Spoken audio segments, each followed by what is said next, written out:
भीषण गर्मी पड़ रही है, आम जनमानस परेशान है। लोग घर से बाहर निकलना कबूल नहीं कर रहे हैं, चाह रहे हैं कि बस किसी तरह घर में ही मौजूद रहें। हालांकि जिनकी मजबूरियां हैं वो तो निकल ही रहे हैं, लेकिन अगर इस गर्मी में आपको तंदूर के अंदर मैं डाल दूं तो आप कैसा महसूस करेंगे? बस कुछ ऐसा ही रामगढ़ के भदानी नगर के लोग महसूस कर रहे हैं। आप पूछिएगा ऐसा क्यों, तो इसका जवाब है बबलू यादव और बबलू यादव के लिए काम करने वाला नेपाल यादव। देखिए हमारे इस खास रिपोर्ट को। एक कोयला कारोबारी पूरे रामगढ़ जिले पर भारी। रामगढ़ के कोयला पर नेपाल का कब्जा। नेपाल यादव निकल गया भुरकुंडा स्टेशन। बीच बस्ती में कोयले का स्टॉक। तिल तिल कर मर रहे ग्रामीण। पूरा रामगढ़ प्रशासन नेपाल के सामने बौना।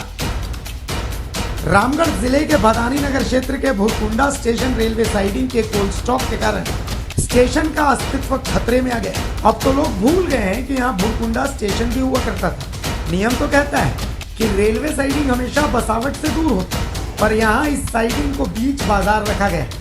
और उससे भी गजब बात देखी, भदानी नगर स्टेशन के सामने रखे नेपाल यादव के कोयला डंप में पिछले कई दिनों से आग लगी हुई है, पर न रेलवे के अधिकारी कुछ बोल पा रहे हैं, न जिला प्रशासन, सब चुप। इस बीच लोग गर्मी से तो परेशान नहीं, इस साइडिंग से होने वाला प्रदूषण इन्हें सिर्फ बीमार नहीं बनाता, बहुत बीमार बना रहा है। इन लोग का खांसी हो गया प्रदूषण के कारण से, और इसके दवा भी कराने से इलाज यानी सही से हो नहीं पा रहा है। इसके लिए प्रदूषण यहाँ से किसी तरह से यहाँ पर प्रदूषण हटाया जाए कि हम लोग के कुछ लाभ मिला जाए। हम इनके बहुत दिक्कत है, घर अंगना सब धूरा गर्दा से भरल है। यहाँ साइडिंग है बगल में, हम इनके रहे बहुत दिक्कत हवेला लोग घर दूरा में। खेती बाड़ी कुछ ना हो, हम इनके कोई रोजी धंधा ना हो। खेती करब तो खाएब न तो कुछ न खो। तो हम इनके कैसे कोई उपाय करल जाए कि नहीं जाए? बाल बच्चा का हतक हम लोग का है कि साइड में खुलने से भुरकुंडा का जितना भी हम लोग फसल वगैरह लगा रहे हैं, कोई भी उपज नहीं आ रहा है। रहने में काफ़ी परेशानी होता है, तरह तरह का बीमारी से हम लोग ग्रसित हो रहे हैं, है ना। किसी भी तरह से साफ़ सफाई हम लोग रह नहीं पाते हैं, है ना। काफ़ी कोई जो फसल लगाते हैं वो भी फसल जो है सही से उपज नहीं आता।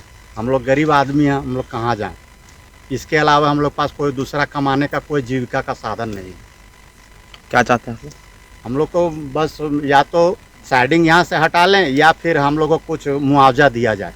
आखिर कहाँ है जिला प्रशासन, कहाँ है रामगढ़ डीसी, कहाँ है झारखंड का प्रदूषण नियंत्रण परिषद, कहाँ है जल जंगल जमीन की बात करने वाले लोग? क्या नेपाल यादव के सामने ये सब बौने हैं? छोटका गांव को बर्बाद करने के बाद नेपाल करेगा भदानी नगर को भी बर्बाद। यात्रियों को तो अब यहाँ कहीं स्टेशन नजर ही नहीं आता, सिर्फ चारों ओर धूल, धुआं, गंदगी और प्रदूषण। यहाँ दूर दूर तक सिर्फ कोयला नजर आता है। जानकारी के अनुसार स्टेशन से कोयला साइडिंग की कम से कम दूरी 3 किलोमीटर होनी चाहिए ताकि ये स्थिति उत्पन्न न हो। अब यहाँ आसपास रहने वाले लोग न्याय की गुहार लगा।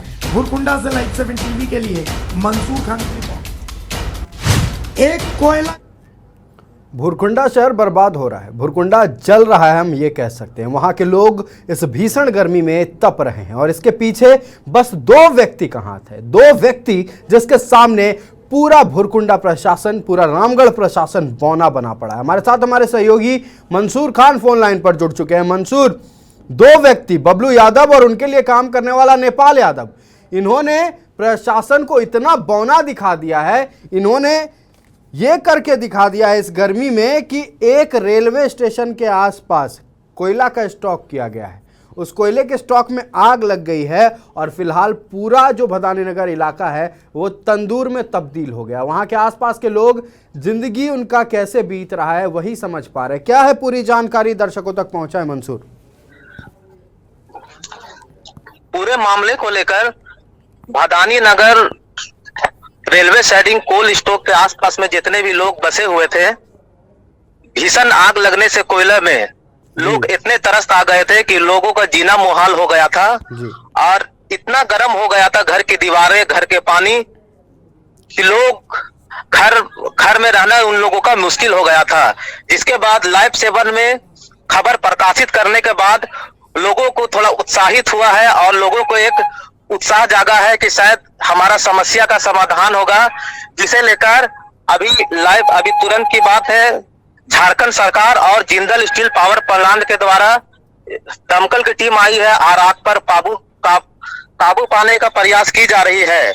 और अभी सूचना प्राप्त हो रही है कि सांसद जयंत सिन्हा भी घटनास्थल पर पहुंचने वाले हैं कुछ मिनट में।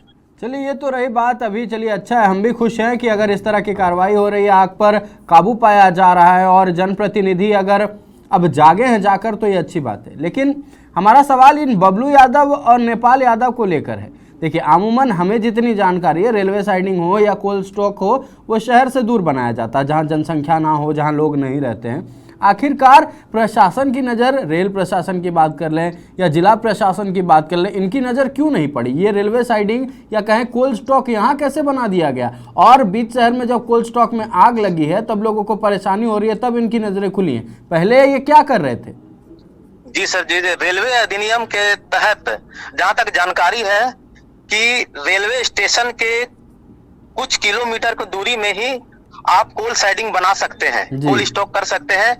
लेकिन यहाँ कुछ वर्षों पहले भदानी नगर स्टेशन का सुंदरीकरण किया गया था, जिसे लेकर हजारों लोगों के द्वारा और सांसद और भारत सरकार में रहे कई मंत्री और सांसद के द्वारा भी स्टेशन को लेकर सोशल मीडिया में पोस्ट भी की गई थी जी, भदानी नगर स्टेशन के सुंदरीकरण को लेकर। लेकिन आज कहाँ गया सुंदरीकरण?